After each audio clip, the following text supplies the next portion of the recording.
प्यारे विद्यार्थियों, अब आगे देखने जा रहे हैं। हमारा जो सबसे पहला जो टॉपिक है इसमें लेखांकन का जो परिचय है उससे संबंधी एमसीक्यू। निम्न में से कौन सा व्यवसायिक लेन देन नहीं है? व्यवसाय के लिए फर्नीचर खरीदना है, 5,000 कर्मचारी को वेतन का भुगतान किया, ये भी है। अपने निजी बैंक खाते से 20,000 अपने बेटे की फीस, तो ये दोनों ही निजी हो गई, तो ये नहीं है। 20,000 व्यवसाय में से बेटे की फीस चुकाई है, तो ये तो ड्राइंग हो गई ना, तो ये भी लेन देन, लेकिन ये केवल ये नहीं है। दीप्ति अपने व्यवसाय के लिए एक भवन खरीदना चाहती है, तो इस निर्णय से संबंधित उपयुक्त आंकड़े कौन से हैं? किसी प्रकार के व्यवसाय ने वर्ष 2020 में 1 लाख का भवन खरीदा, ये है। 18 में भवन का लागत का विवरण कोई मतलब को नहीं, लागत को विवरण है। और कितना हुआ? इसी प्रकार का भवन 2017 में लागत कितनी भी 25,000, तो ये तो लागत है, खरीदा थोड़ी, खरीदा केवल इसी में केवल, तो ये लेन देन आपका। एक सूचना प्रक्रिया के रूप में लेखांकन का अंतिम चरण कौन सा होता है? लेखा पुस्तकों में आंकड़ों का लेखा करना, वित्तीय विवरणों के रूप में संक्षिप्तीकरण, सूचना का प्रेषण और सूचना विश्लेषण और उसकी व्याख्या, तो ये सही होगा। सूचना का क्या होगा? विश्लेषण, संप्रेषण, सूचना का संप्रेषण यानी सूचना देना, अंतिम कार्य यही होता है सूचना का सूचना देना। जब लेखांकन सूचना को स्पष्ट रूप से प्रस्तुत कर दिया गया हो तो लेखांकन सूचना की कौन सी गुणात्मक विशेषताएं, लेखांकन सूचना को स्पष्ट रूप से क्या कर दिया आपने, प्रस्तुत किया है, तो वो कौन सी होती है? पारसंगिकता होती है। अभी स्पष्ट रूप से जो भी प्रस्तुत किया जाता है। मापने की सामान्य इकाई का प्रतिवेदन का साधारण प्रारूप प्रोत्साहित करता है। मापना है तो मापना किस में होगा? तुलना में होगा भी, कि तुलना करने के लिए सही मापन वगैरह होना चाहिए।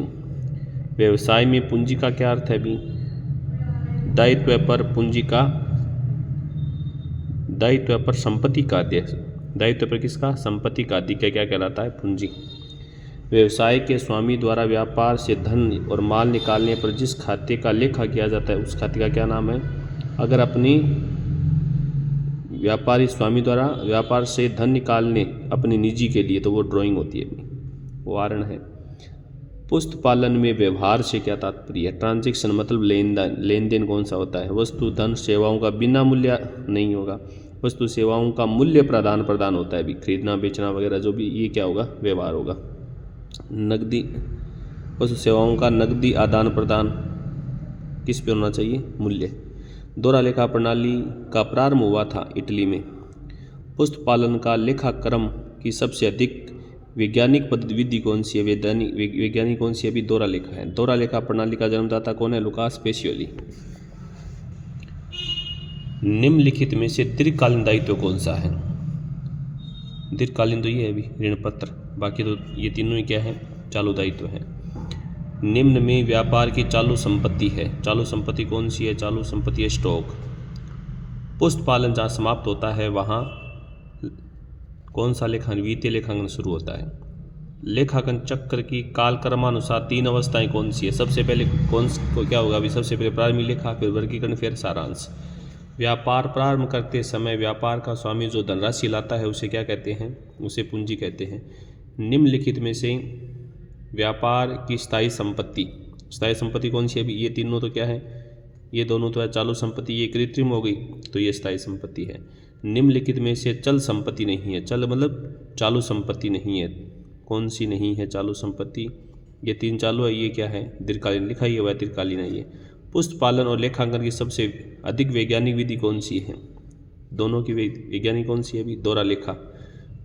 दोहरा लेखा प्रणाली की किस अवस्था में व्यापार की आर्थिक स्थिति की जानकारी मिलती है? किस में मिलती है? अभी सारांश में मिलती है, क्योंकि सारांश में अंतिम खाते बनाए जाते हैं। पुस्त पालन जहाँ समाप्त होता है वहाँ क्या प्रारंभ होता है? वित्तीय लेखांकन। दोहरा लेखा प्रणाली किसकी देन है? लुकास पेसियोली की है। भी लेखांकन की किस विधि जिसके कंपनी अधिनियम और अन्य अधिनियमों में मान्यता प्राप्त है, वो कौन सी है? वो आपकी है दोहरा लेखा विधि। लेखांकन सूचनाओं के उपयोगकर्ता में कौन शामिल है? लेनदार, ऋणदाता, ग्राहक, उपयुक्त सभी है। वित्तीय विवरणों में केवल विचार किया जाता है किसका? भी वित्तीय विवरणों केवल विचार किया जाता है किसका? मौद्रिक संपत्ति का, मौद्रिक दायित्व का, मौद्रिक संपत्ति दायित्व का, गैर मौद्रिक संपत्ति का, किसका? भी मौद्रिक संपत्ति और दायित्व का विचार किया जाता है।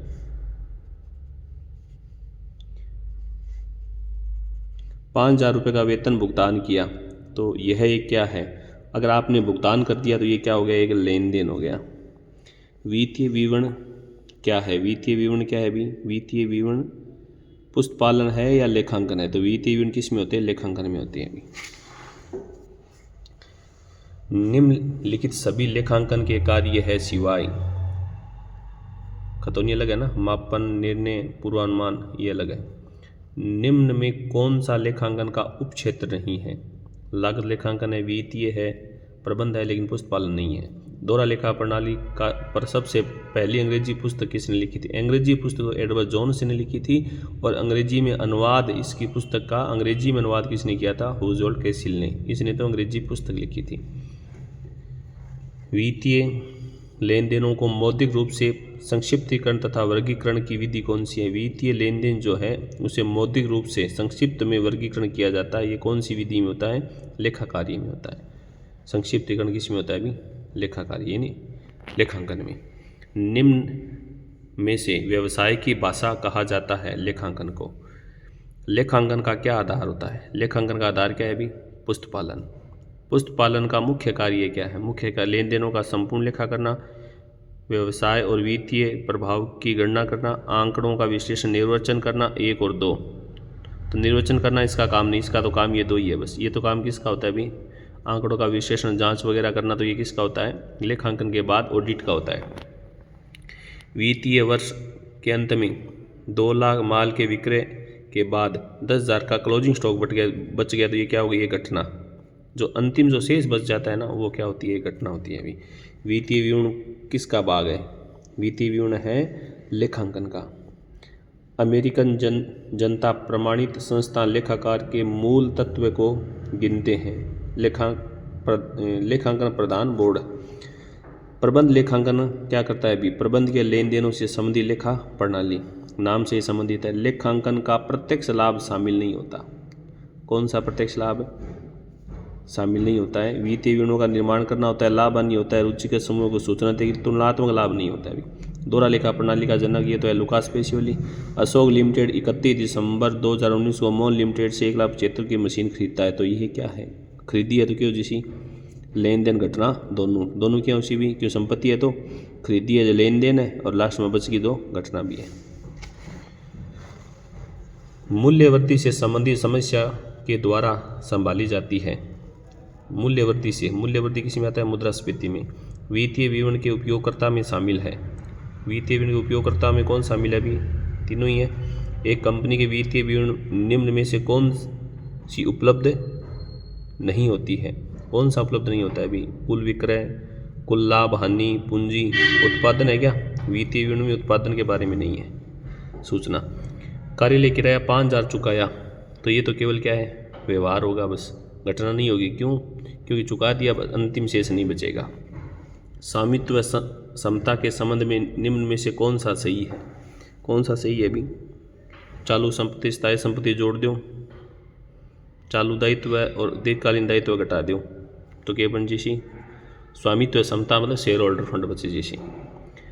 यदि स्वामित्व पूंजी 50,000, स्वामित्व पूंजी 50,000, दायित्व 30,000 और स्थायी संपत्ति 70,000 और चालू संपत्ति कितनी होगी भी, चालू संपत्ति कितनी होगी, तो आ कितने की होगी 80, दायित्व कितने होगी 80, संपत्ति कितने की है 70, डिफरेंस कितने आ गया 10,000 को। जब 2 व्यवसाय से संबंधित सूचनाओं को समान प्रकार से तैयार किया जाता है तो वे सूचनाएं क्या होती है अभी, जांचने योग्य, समान प्रकार से तैयार किया है इसने, उपयुक्त, प्रासंगिक कोई नहीं। लेखन सूचनाओं को निर्णय में आवश्यक बनाने वाला प्राथमिक गुण कौन सा है, तो लेखन सूचनाएं हैं वो आवश्यक बनाने के लिए प्राथमिक गुण कौन सा है, उसमें क्या होनी चाहिए, पूर्वाग्रह तो हो ही नहीं सकता, विश्वसनीय और तुलनीयता, यानी जिस पर विश्वास कर सकते हैं जिसमें तुलना कर सकते हैं। द्विप्रविष्टि का अर्थ किसी भी लेन देन को एक खाते के नाम पक्ष दूसरे खाते के जमा पक्ष में करना, सेम अमाउंट। लेखांकन चक्र की कालक्रमानुसार 3 अवस्थाएं कौन सी है, प्रारंभिक लेखा वर्गीकरण सारांश ये सही है। चलती चिंता ये अवधारणा ये मानती है कि व्यवसाय निकट भविष्य में, चलती मतलब चालू अवधारणा कह रही भी, परिचालन अस्तित्व में जारी रहेगा।